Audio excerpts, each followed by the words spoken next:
Welcome back. So I'm here in the kitchen that we did the prior video of. Now it's nearly complete. So as you look around, we'll have the rendering pop up here. So as you can see the rendering, we were able to execute on the new layout. We added additional upper cabinets. We have this really nice Calcutta quartz countertop with a large undermount sink. This is a single bowl sink. We're gonna add a push button for the disposal. This is one of my favorite styles of backsplash. They have this option. It's a 3D subway tile, and so it's got different patterns, and it sets it apart. It's still not too busy to take away from the veining of the countertops. And we did Theo added our under cabinet lighting for us. That's now on a dimmer switch. So that's a great addition. And it lights up this back area since we added this upper Lazy Susan corner cabinet for additional storage. It was dark back here, now it's completely lit up. And we also installed this beautiful spice rack pull-out so they can have all their spices in there. And this new Lazy Susan with the spinning organizer racks inside. So that's one of clients' biggest requests is to not have dead space that's unusable. So this was something we were able to do and give them a lot more storage space. The other thing, we kept this layout pretty much the same, but the pantry is larger. It's got nice shelves inside. There's an option to do rollouts if we wanted to do that, but it's brand new. And if you remember, the inside of the cabinets, prior to tearing these out, were in rough shape. So now they've got plywood inside, pre-finished, so it's gonna hold up really well. And I'll show you the laundry room as well as the vanity that we installed here.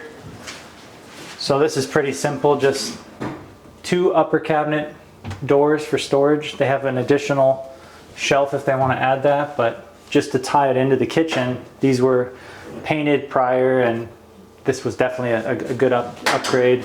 And then we have our vanity. They wanted to go with a black shaker cabinet.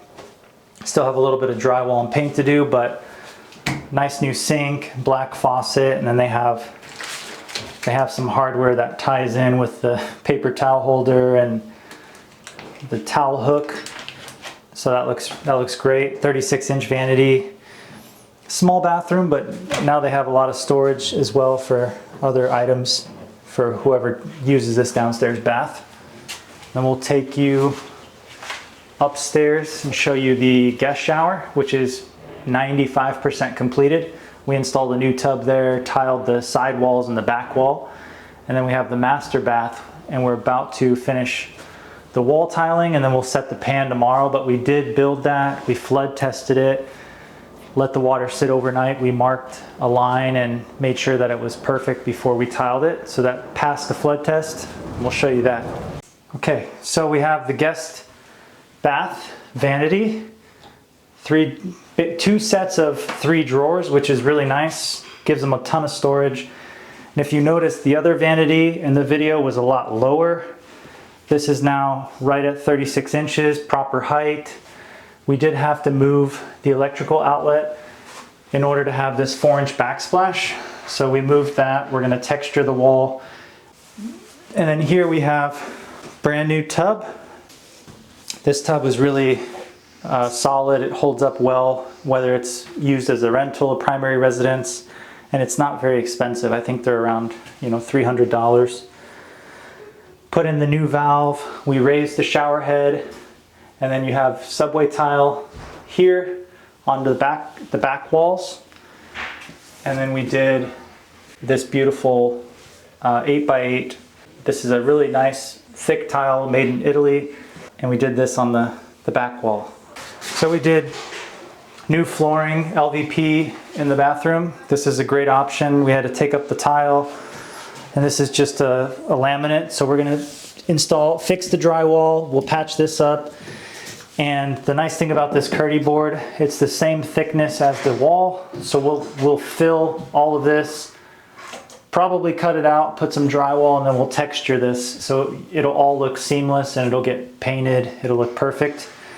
We always extend it out a little bit just in case we decide to tile out farther. But this is, again, there's no issues here. Like I said, we'll fix all of that, install the baseboard, and then against the tub, we have this nice outside corner molding that we'll cut to size and glue down, and then we'll paint, so that'll seal the gap around the tub. And we're nearly finished with this. That'll happen this week, where we'll get all the texture done. Put on the handles here, and it'll be ready for use once we, like I said, once we clean it up. So this is the master bedroom.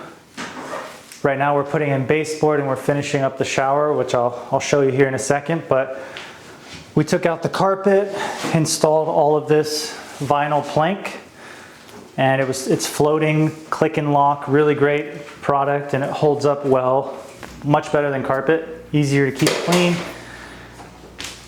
Then we have this vanity. If you remember, the old vanity was about this high. This is now 36 inches. We moved the outlet, installed the drawer bank. We'll then put handles on the cabinets. So this is a 12 by 24 tile that mimics marble, but it's actually a porcelain tile. It's really beautiful. And the customer has elected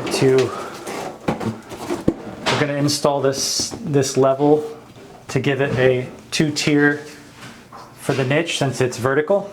So we're gonna take out the tiles on the side of the shower. We're gonna pop these out, install a wedge here, and then we'll build the second level so they can have their large bottles on the bottom, their small items on top, and it will look just like this photo. We'll have a piece of tile in the front and Schluter. It'll be really clean.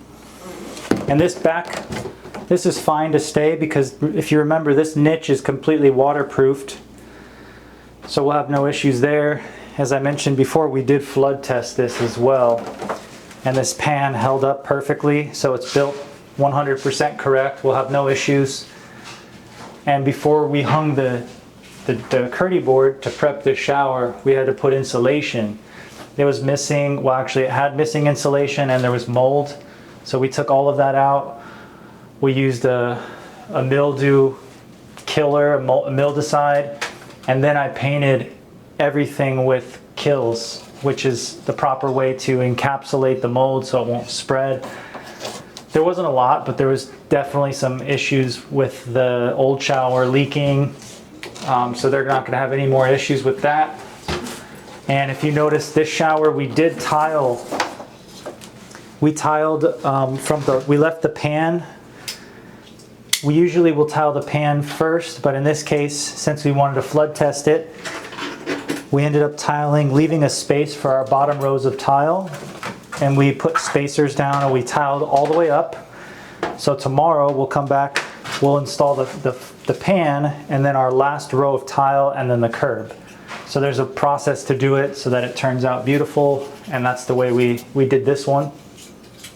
But definitely a big transformation from what was in there before, and we should be all wrapped up with this in 2 more days, grout and everything, and we'll get one more walkthrough after we're done with all of the work. We clean up, and we'll show you guys the end product once everything's, like I said, 100% done. So stay tuned and subscribe if you want to catch the next video, and we'll see you on the next one.